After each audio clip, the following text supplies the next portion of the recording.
Audio Jungle.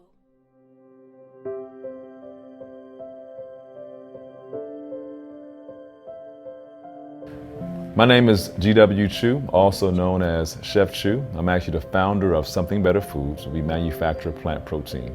We've actually created the best tasting plant protein that has a really great texture and a great taste.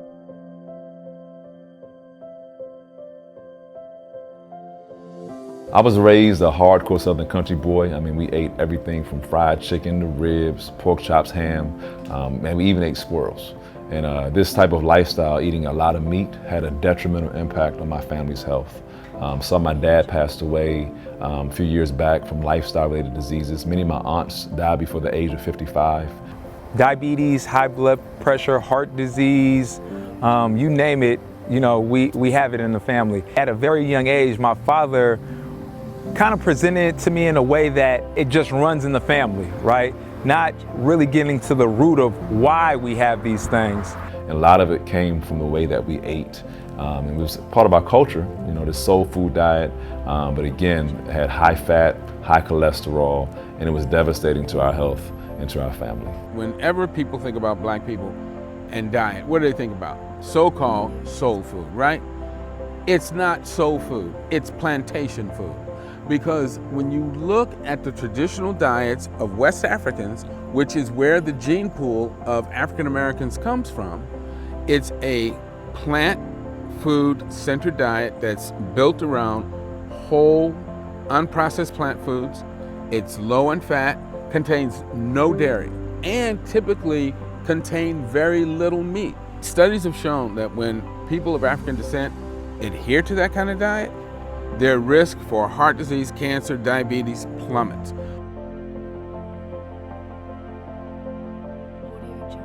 So in 2001, amazingly, I became a vegan. But everything on the market at that time, I mean, literally it tasted like dog-made pet food. It was horrible. Well, I was always exposed to food that didn't taste good.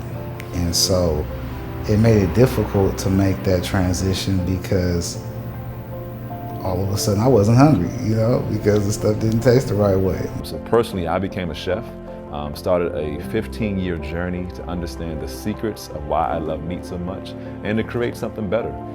As a result of that, I discovered that eating meat was an experience that we all love. We love the savory, we love the textures and the flavor of meat. But how can I create something that could bring people to a place where they would want to change as well? And so we discovered that eating meat was an experience that involved three amazing factors. That included texture, the taste, and the appearance. It's one of those things that you eat, it's very light on your system, and you feel energized, and that's what food is supposed to be. We call our product Better Chew because it has a better texture, a better taste, and a better chew. You know what, I really wanted to go back in the back and see, you know, who's really making this, and I felt like you guys were playing a trick on me or something because it tastes just like chicken. And they like to say it looks like chicken, it tastes like chicken, but guess what? It ain't chicken. So we created something better. But even after we realized that we created this amazing plant protein product, we recognized that some communities would not have access to this because of their socio-economical situation.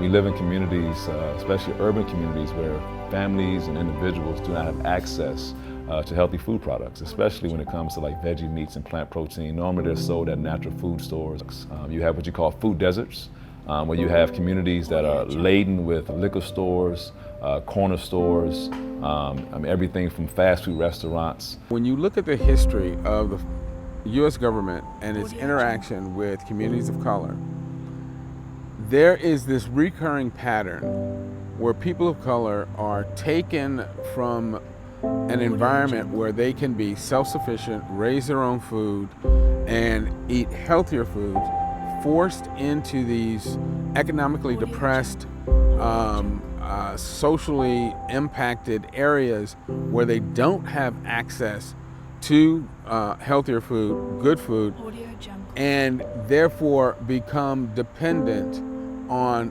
government food subsidy programs.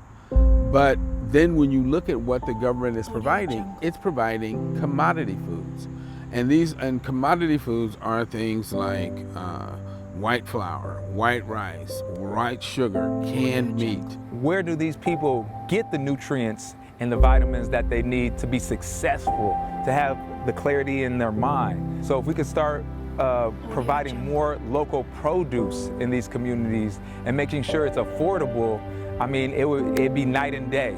And so what we want to do is we want to disrupt and democratize the access of healthy food products, especially meat products like our plant protein products, to be able to help people to transition to a more healthier lifestyle.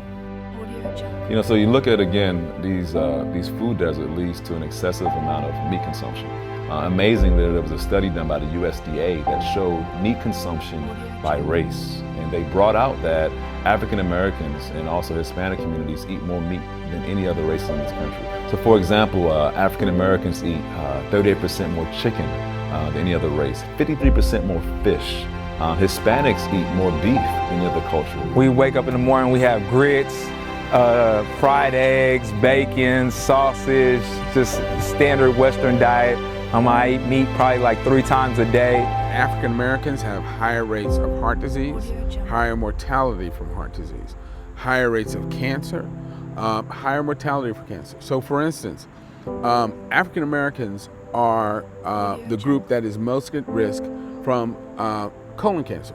Colon cancer is the fastest growing cancer amongst African Americans, and when we develop it, it's more lethal in us. Cancer is directly related to a meat-centered, high-fat diet. When we look at this big picture of this excessive meat consumption, it's actually causing exponential meat production. And this exponential meat production is causing ravaging effects on the animals. Animals are literally kept in torture-like conditions, horrible cages and these stalls where they can't even move around so that they can then be taken out and slaughtered. And it's horrible, it's gross, and it's immoral. That again is causing not only impacts on the animals, but also destroying impacts on the environment. And so again, a change has to happen, a change must come. We can't continue practicing these type of issues. And so it starts though, how do you make the change? You have to look at communities of color and what we're eating. And so if we don't bring a solution to these communities, we're gonna find that, you know, this cycle. If we continue on the road that we are going down right now, there's going to be more cancer, more heart disease, more stroke, more diabetes. We're already seeing those trends. So the solution is to encourage people of color, particularly African Americans, to get back to our true heritage, and that's a plant-based diet. And only when we really are true to ourselves can we make a change. And so again, eating healthy, all of these things are going to take an effort from all of us. It's going to have to take a relentless effort for us to really see this change in what we're trying to accomplish. When we look at this again, the big picture, the issues are of great magnitude, but there's good news, there is a solution. When you think about food is obviously a cultural experience. It's an activity that connects us all together. My greatest memories for me came at holiday times, eating with my family. But again, since food is cultural, it also represents our identity. And since it represents our identity, we can't just bash people over the head with facts and statistics. We have to come close to people. We have to spend time with them. We have to take time inspiring and educating and finding foods, again, better true protein, finding foods that's going to be able to resonate with people, give them something that they're familiar with. And so this change can only come as we, again, come into the communities, come into the homes, come into the basketball courts, come into these different places and spending time with those who typically don't hear about these things. All they see is what's around them. So we have to bring it to them. And so our mission, again, our vision is to start a movement. We need you, we need the people out here to know that each of us can make an impact with those closest to us. Your change can be the inspiration for those that are around you. Your change can also inspire your family, inspire your children to make the change necessary to not only change your community, but to change the world. So our mission as Something Better Foods is to change lives one chew at a time.